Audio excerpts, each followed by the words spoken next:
The billion-dollar strategy you haven't heard of. What is it? Some of my movies have made over $30 million, and we've made it for... There's microdramas that have come out of China. They're little vertical videos that go on their own platform. So, like Netflix is its own streaming site. There's these little apps on your phone or your iPad that can stream these microdramas, and they're vertical. They're shot vertical. You watch them vertical because they're meant to be watched on your phone, but you can still watch it on other devices.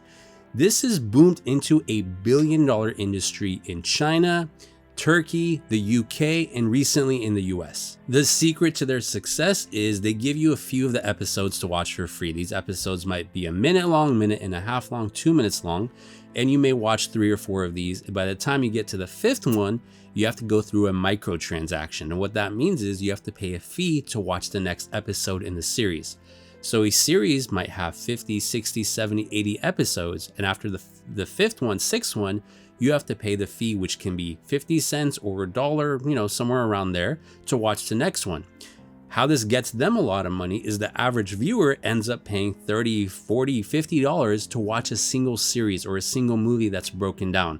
So they're making a lot more from this than to release these, let's say, on Tubi or Netflix or Hulu or Prime. It's like you are talking about a potential like $30 million outcome from one of these. I'm very aware that some of my movies have made over $30 million, and we've made it for $200,000. That's why this has ballooned into a billion-dollar industry. And if you haven't checked it out, I encourage you, download one of these apps, go to it, watch a few of them, and you'll notice a pattern. They're not that good. They're based on like soap operas, or there's movies you used to watch on Lifetime if you had cable back in the day, that were all very generic, same storyline, C-level actors.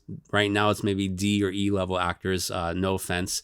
And they're kind of like slop. They're better than AI, but they're not as good as the quality you might watch in a movie theater. So who's watching these? Well, the demographic seems to be women between 25, 30 to 60, 65 who are into the romance genre. These are the same people who may have watched the Lifetime movies, the Lifetime shows, and they've now migrated into these apps. And how do they hook these people to keep watching? Well, at the end of each episode is basically a cliffhanger. These can be good cliffhangers. These can be, somewhat mediocre cliffhangers, or they can be the dramatic cliffhangers, like this person falls off a cliff or a building. Do they live?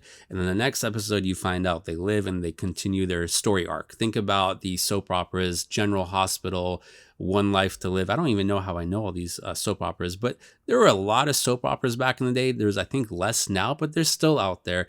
And these are based kind of on the same model. Now, how do companies use this for their brands? How do you use this for the brand that you're working with? Well, traditionally, at least up until recently, if you wanted to make content for Instagram, TikTok, YouTube, you could create something salesy that would probably not convert. People wouldn't watch it. People wouldn't share it. People wouldn't comment on it unless it was like the people that worked with you or family or friends. And this has gotten worse and worse and worse, where if you make something salesy, it's pretty much guaranteed not to be pushed by the algorithm. The next one is people create trendy videos. Maybe they're based on a trending song or a phrase or word, and they see someone else do this and they jump on the bandwagon and they create it themselves. You guys want some pancakes? And this works if you're in the first tier of the people who are creating this content. So if you're using a phrase and you're one of the first, let's say 1,000 people that create that video with that phrase, sure, you may get momentum and people will watch it, but they're probably not going to subscribe to you and they're probably not going to follow you because your content is just trendy content, or it was salesy and now it's trendy. And then the third way of utilizing content is basically to run ads. So you can post anything up there, run it as an ad, push it with money, and it'll get pushed out and people will see it. But again, that doesn't mean necessarily people are going to follow you or share the content. Now, if you have something that's on the lower end of the price, people may want to buy it right away if they've never heard of it, or it's a very good deal. You have a sale going on, sure, people can buy it. But all in all, these type of contents do not work long term. So the question now is, how do you tie in the microdramas to creating content? Well, you can create your own show. Let's say you're a lawyer and you have a practice. Well, one of the partners or a group of the partners can be the stars, and then the interns or other people can work as your co-stars around you. So in case they leave, you're still okay and you still have the stars to keep making content, keep creating shows. If you're a restaurant, if you own the restaurant, the show would be based around you. And then You can tie in customers, you can tie in the chef to make weekly episodes. I have another video that goes into this more in depth, so you can check that out.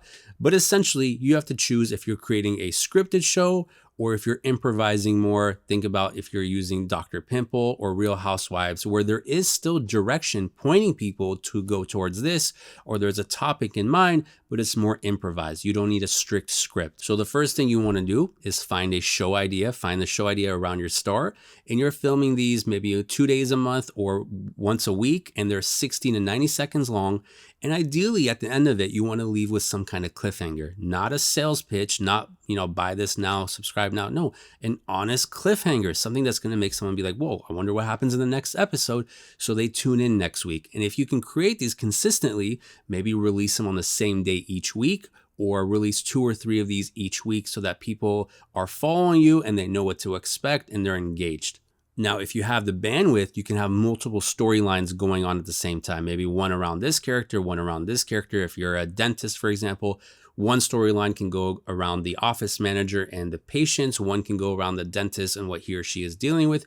You can get creative with this, but essentially there is a storyline, there is a direction, and you're consistently working around this versus just doing something salesy or following a trend. This is a true strategy that you can follow that will gain success.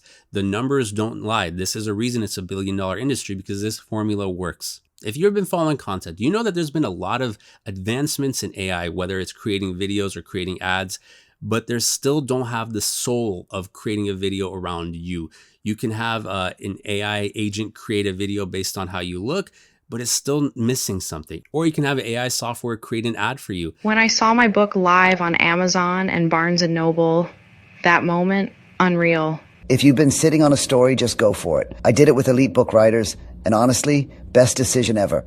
I thought publishing a book would take forever or cost thousands, but then I found Elite Book Writers. They handled my whole book, the editing, the cover, even uploading it. But it's still missing that soul. It's missing that connection with the audience. You can look at the numbers based on the views on how these perform. If they're willing to give you the stats on if these convert into sales, you'll see what I'm saying is true. Think of it also this way. If you're able to create an actually engaging show or shows or a series, you can then pitch this to Netflix, Prime, or actually move it to one of these streaming platforms yourself, because you're proving success. 100,000 people watch this. Now you can move it to one of these streaming platforms and make a few $100,000 or millions of dollars from this if the people there are watching it too. Licensing your show or series to one of these platforms that specializes in vertical videos is probably going to have more of a potential of success for you, because they only have these soap opera type videos, or they have more of the lower quality videos. So if you're creating something that you're doing for your business, is probably going to be higher quality, and it might actually do better